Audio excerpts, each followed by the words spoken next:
Now then, what makes a nation strong? Taxes? There's nothing new about those either. The first income tax was paid by Abraham. It was written on a rock by the hand of divinity and handed to Moses at the top of Mount Sinai. And you might want to remember this. It was at the flat rate of 10%. It promised the wrath of God on anybody who tampered with or violated that law. Christ was born in Bethlehem because Joseph was on his way to pay his taxes. Joseph was a relatively well-to-do landowner of the house and lineage of David. Yet the taxes exacted by Caesar Augustus were so exorbitant that he didn't have enough money left over to employ a trusted messenger for the mission, so though his wife was great with child, he made the journey himself. And Christ was born in Bethlehem because Joseph was on his way to pay his taxes. And Christ was born in a manger because there was a housing shortage when he got there. Our problems are not new. At Runnymede, the Magna Carta was handed to King John on the end of a sword, denying to royalty the right of unlimited taxation. Yet you know it was for us, the American people, to become the first in recorded history ever voluntarily to surrender our rights to private property. Oh, yes, we did.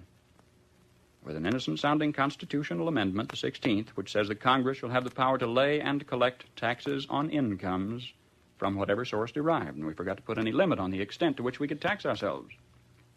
Conceivably, we could be taxed out of all private property. We could be taxed not 70%, 80%, 90%, but 100%. We could awaken one morning and find that the government owns the farm and the house and the car and has a mortgage on the church, legally. Historically, whenever any nation has taxed its people more than 25% of their national income, initiative was destroyed and that nation was headed for economic eclipse. Presently, the American people are being taxed 33% of their total income.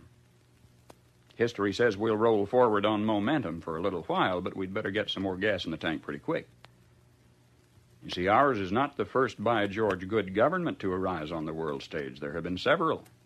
Rome, and Spain, and Greece, and China, and each enjoyed about 150 years at its zenith. That's just about our time in the New World. And then each decayed away. Not one of them was ever destroyed by anybody else's marching legions. Each rotted away, morally, socially, culturally, economically, simultaneously. You know, one of the most cruel paradoxes of history is this. Because each was a good government, it bore bountiful fruit. And when it bore bountiful fruit, the people got fat. And when they got fat, they got lazy. And when they got lazy, they began to want to absolve themselves of personal responsibility and turn over to government to do for them things which traditionally they had been doing for themselves.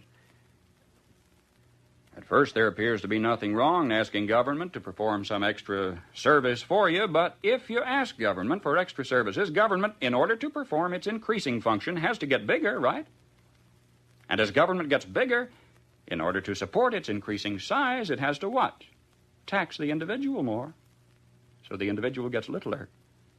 And to collect the increased taxes requires more tax collectors, so the government gets bigger, and in order to pay the additional tax collectors, it has to tax the individual more, so the government gets bigger and the individual gets littler. And the government gets bigger and the individual gets littler until the government is all-powerful. The individual is hardly anything at all. The government is all-powerful. The people are cattle. Now, some believe that the need is for a vigorous, strong man to arise on the scene, to regulate and regiment the affairs of men. Yet history tells us there have been several such. Once upon a time, there was a nation great and powerful and good. She was suffering from the aftermath of war, from a depression. And then came upon the scene a leader, an idealist, self-confident, intolerant of criticism. Wisely, he limited his early activities to combating the financial depression. Nobody could argue with that. But in a while, he began to regulate business and establish new rules to govern commerce and finance. Some of them in diametrical disagreement with the God-made laws of supply and demand, but anybody who disagreed with those new rules was promptly fired. The new leader saw that under the old system of free enterprise, landlords prospered, so he levied new taxes to take away their profits and destroy what he called the monopoly of capital. To please laborers, he controlled prices. To win the favor of the farmers, he gave them loans and subsidies. The national debt mounted alarmingly. Whenever anybody tried to tell him that governments, even as people, can go broke when they spend beyond their incomes, he said they just didn't understand deficit finance. What do you say? Did he build on rock or on sand? I say on sand. For you see, this was the story of Emperor Tsu Tungpo, who led China to its doom more than 1,000 years ago. I am satisfied with all my heart that if Uncle Sam ever does get whipped, here, too, it will have been an inside job. It was internal decay. It was not external attack that destroyed the Roman Empire. Starting about 146 B.C., internal conditions in Rome were characterized by a welter of class wars and conflicts, street brawls, corrupt governors, lack of personal integrity and moral responsibility. About 290 years after Christ, a Roman emperor named Diocletian took over. He really grabbed the bull by the horns. He took over in a period of turmoil and severe depression. The first thing Diocletian did was call in the gold and close the banks and raise the taxes. He reduced the power of the Senate, delegated its power to a lot of little government bureaus. Do you know they even had a Transportation Act back there prescribing the fee required to rent one laden ass per mile? And at today's rate of exchange, it would have amounted to about 1/8 cent per mile, which meant that in order to make a profit, a jackass would have to carry 5 passengers. That was simply beyond the capacity of the jackass. Diocletian put millions of people on the public payroll, but when this failed to do the job, the country was still in trouble. He asked more personal powers for himself. For a brief while, incidentally, they were standby powers, but then he used them all at once. He froze wages, he froze prices, he froze jobs, he stopped profits, he dictated to the farmer what he should plant, when and how he should sell it, and for how much, and he rationed food. And what happened? The labor market closed down. Incentive was gone. Farm life became dependent on bureaucratic red tape. Exorbitant taxes cost the farmer his land. He kept for himself only a small plot on which he might grow turnips for his family. He lost the rest of it to the state. And without food and with incentive gone, city life stagnated and declined. And Rome passed into what history has recorded as the Dark Ages, lasting 1,000 years. Just by turning to the left, the world has gone in circles.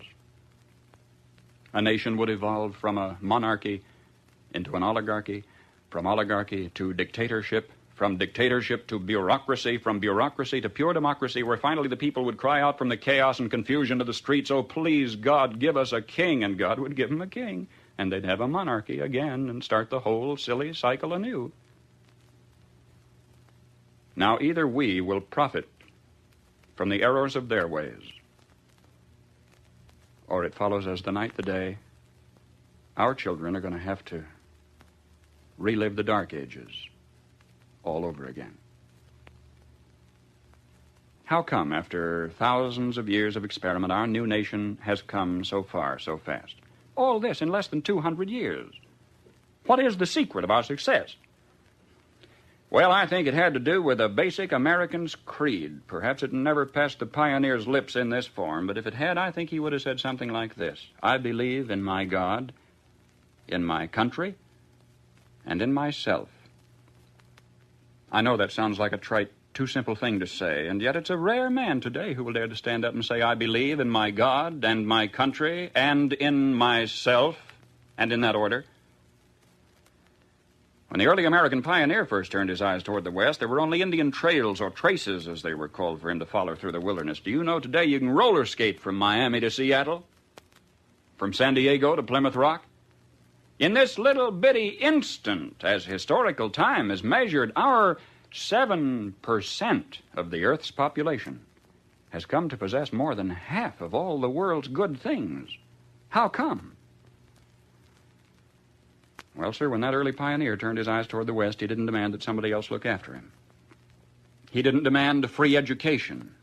He didn't demand a guaranteed rocking chair at eventide. He didn't demand that somebody else take care of him if he got ill or got old. There was an old-fashioned philosophy in those days that a man was supposed to provide for his own and for his own future.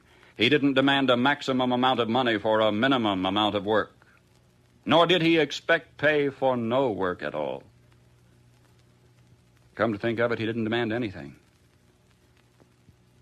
That hard-handed pioneer just looked out there at the rolling plains, stretching away to the tall green mountains, and then lifted his eyes to the blue skies and said, Thank you, God. Now I can take it from here. Now, that spirit isn't dead in our country. It's dormant. It's been discredited in some circles, driven underground, but it isn't dead. It's just that a few seasons ago, politicians baiting their hooks with free barbecue and trading a Ponzi promise for votes began telling us we don't want opportunity anymore, we want security. We don't want opportunity, they said, we want security. And they said it so often we came to believe them. We wanted security. And they gave us chains, and we were secure. Suddenly, with our constitutional guarantees depleted, with our national character eroding away, with our tax laws penalizing those who dare to prosper, with workers concentrating on how little they can get by with instead of how much they can produce, suddenly we looked overhead one day to discover that the first tin moon in space was a Russian accomplishment. That free men dragging their feet had been outdistanced by slave workers dragging their chains. And we were sore afraid. Perhaps this was a disguised blessing, too. Maybe a dramatic accomplishment by this Cold War adversary was necessary to get us off our dead centers and back to work again. If we can revive in ourselves, then in our youth, something of that basic American's creed, the horizon has never, ever been so limitless. For man stands now on the threshold of his highest adventure of all, his first faltering footsteps into space. 20 years from today, half of the products you will be using in your everyday living aren't even in the dictionary yet. We've got it made. If we just keep on keeping on, we've got it made. And if we don't, we will follow those other great nation-states of history into the graveyard of ignominious oblivion. History promises only this for certain. We will get exactly what we deserve.